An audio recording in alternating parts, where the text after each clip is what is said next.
Bien, bonjour à toutes et à tous. Donc Nathalie Marceau-Ramel, directrice de l'ENSIB. Nous aurions dû ouvrir cette biennale à deux avec le directeur de la recherche Malcolm Wolsby, mais il est coincé dans le train. Donc je vais d'ores et déjà excuser son absence. Il nous rejoindra un petit peu plus tard. Donc, en tout cas, c'est un plaisir pour moi d'ouvrir cette 7e biennale du numérique. Je vous souhaite la bienvenue à l'ENSIB. Que vous suiviez cette manifestation en présentiel ou à distance, puisque nous poursuivons cette année l'expérience de proposer, comme nous l'avons fait en 2021, cette biennale en mode hybride. Et vous avez été nombreux à retenir cette possibilité. Donc bonjour à toutes et à tous.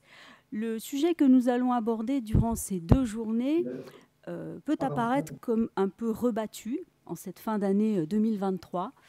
L'intelligence artificielle, mais que pouvons-nous encore dire sur l'IA et de l'IA après autant de colloques, de journées d'études, de productions diverses, alors que l'apparition fulgurante d'une IA générative telle que ChatGPT dans nos vies a déjà suscité tant de débats.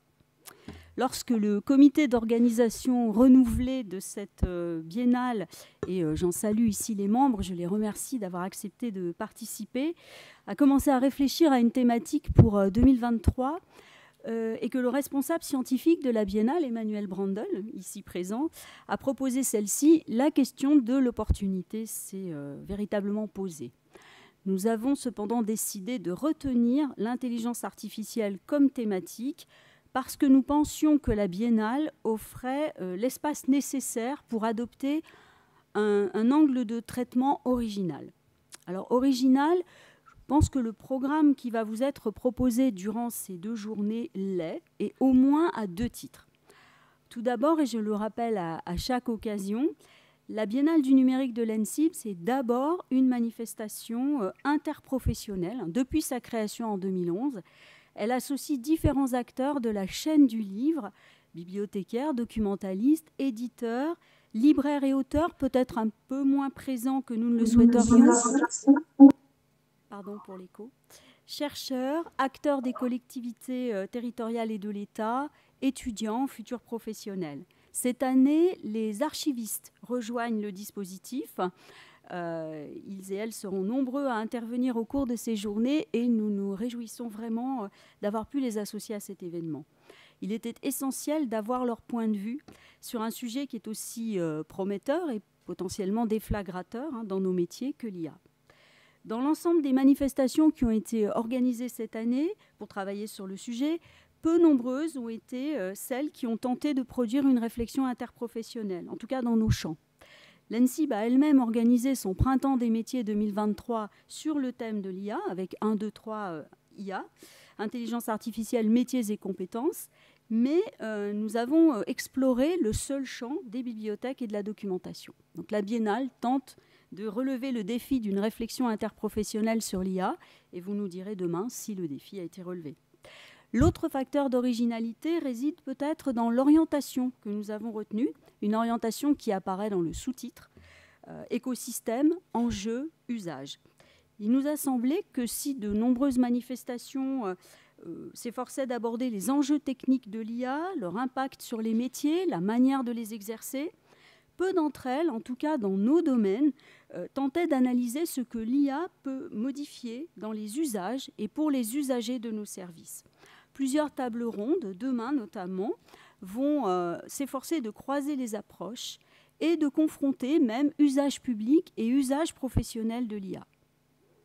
Alors, bien que le sujet ne se trouve pas au cœur de ces domaines de recherche, l'ENSIB s'intéresse beaucoup à l'intelligence artificielle depuis plusieurs années, parce que l'IA investit et produit de nouvelles techniques, de nouveaux outils, ou parfois pas si nouveaux et nouvelles que ça, on le verra, qui sont susceptibles de faire évoluer rapidement des pans entiers des métiers auxquels l'école forme aujourd'hui.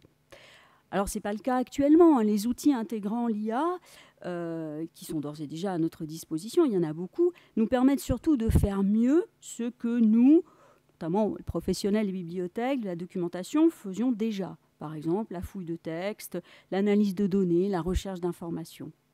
Mais la production d'outils intégrant de l'IA, et il existe différentes versions de l'IA, la conférence inaugurale de Dominique Boulier va sans doute nous le démontrer, semble s'accélérer.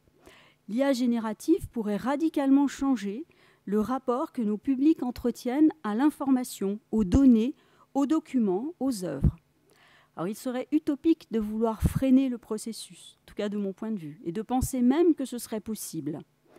Il n'y aura pas de moratoire sur l'IA, on n'arrête pas l'innovation, hein, contrairement à ce qu'on a pu entendre proposer au printemps dernier. Faut-il alors en avoir peur ? Sur une grande radio nationale samedi matin, le président de Microsoft, Brad Smith, de passage à Paris, donnait une interview. À cette question, il a répondu de manière un peu caustique que l'intelligence artificielle était comme ce balai rangé dans le placard de notre cuisine. Il peut devenir un outil indispensable ou une arme, pour autant que certains d'entre nous utilisent un balai comme une arme, et là c'est moi qui commente. La comparaison est tout de même intéressante. Brad Smith a ensuite plaidé pour que des règles de sécurité, d'usage, soient posées, notamment par les gouvernements, qui pour l'instant, selon lui, ne vont pas aussi vite que l'innovation. Sans ces règles, il n'y aura pas d'usage protégé de l'IA. Et ce que nous pouvons craindre en tant qu'individus, c'est moins l'innovation que les usages qui pourraient en être faits par certains, et usages qui sont déjà faits d'ailleurs en Chine par exemple. Une école comme l'ANSIP se doit d'anticiper le moment où une innovation particulière va modifier en profondeur certains usages et les pratiques des usagers, alors même que les professionnels n'y seraient pas préparés et que les formations nécessaires n'auraient pas été anticipées. Nous plaidons donc depuis plusieurs années pour que les professionnels des bibliothèques soient formés à une juste compréhension des principes de l'intelligence artificielle. Nous en avons discuté dans le passé avec la Bibliothèque nationale de France, plus récemment avec des collègues canadiens de l'Université de Montréal. Comme on se forme aujourd'hui et de manière systématique aux enjeux de la transition écologique, les communautés professionnelles doivent se former aux enjeux de l'IA. L'ANSIP proposera en 2024 une première formation de type Focus. Ce sont des formations très courtes de 3 heures dans le cadre de son programme de FTLV.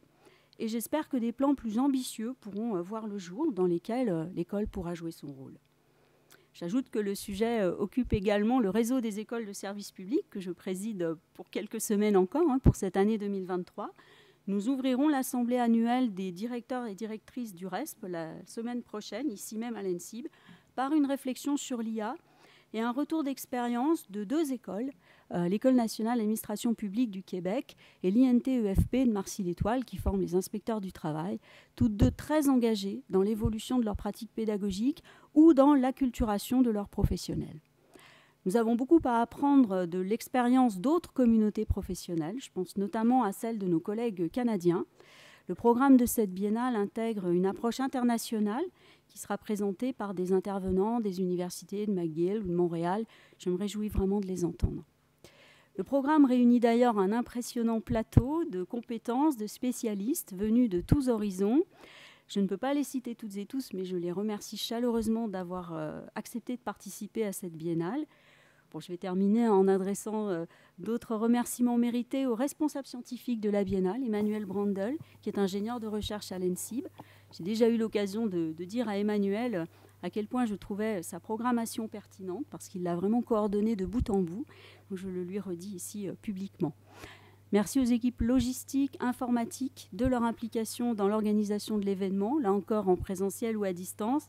Et puis je remercie également de leur soutien, notamment financier, la région Auvergne-Rhône-Alpes, la métropole du Grand Lyon, le Centre français d'exploitation du droit de copie, la SOFIA, le groupement d'intérêt scientifique Institut des systèmes complexes de Lyon, et à travers son vice-président Thomas Parisot, le groupement français des industries de l'information, le GF2I.